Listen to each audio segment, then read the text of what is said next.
શહેરની અંદર લલુડી હોકડીની અંદર છેલ્લા 35 વર્ષથી આશરે 500 લોકો ત્યાં વસાહત કરે છે। ભારતીય જનતા પાર્ટીની મહાનગરપાલિકામાં 20 વર્ષ કરતા પણ વધારે સમયથી શાસનમાં છે, ભ્રષ્ટ શાસનમાં છે। ત્યારે આજે પોલીસને આગળ કરીને જાણે કે ત્યાં આતંકવાદીઓ છુપાયેલા હોય અને પોલીસે એ રીતે એ લોકોને નોટિસ આપવામાં આવી છે।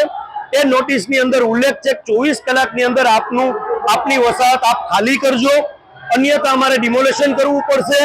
त्यारे शहर कांग्रेस द्वारा आज म्युनिसिपालिटी कमिश्नर ने अमे रजूआत करवा आव्या छीए कि आपने भारतीय जनता पार्टी नु कोई प्रेशराइज छे कि चोमासानी अंदर आ गरीब माणसो, राजकोट शहर छे मोंघामां मोंघुं शहर छे तो क्या आ लोको क्या रहेवा जशे? लीगली रीते डेवलपमेंट करवू होय तो कांग्रेस नो एमां सहकार छे, पण अन्यथा तमारे ए लोकोने वैकल्पिक जग्या आपवी जोईए। अन्यथा ज्यां लगीन चोमासु पूर्ण न थाय त्यां लगीन डिमोलेशन छे अटकावવું જોઈએ। આવી અમારી ઉગ્ર માંગણી છે।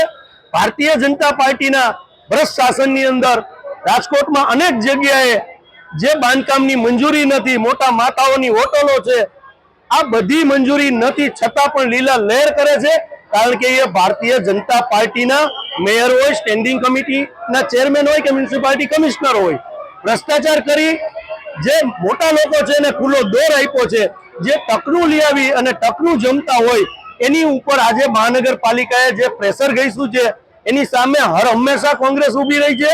સમગ્ર રાજકોટની અંદર જ્યાં કંઈ આવા લોકોને પડતી મુશ્કેલીના પ્રશ્ને વાચા આપવા માટે કોંગ્રેસ પાર્ટી તત્પર છે। એના માટે જે કંઈ કરવું પડતું હશે એ રાજકોટ શહેર કોંગ્રેસ કરશે।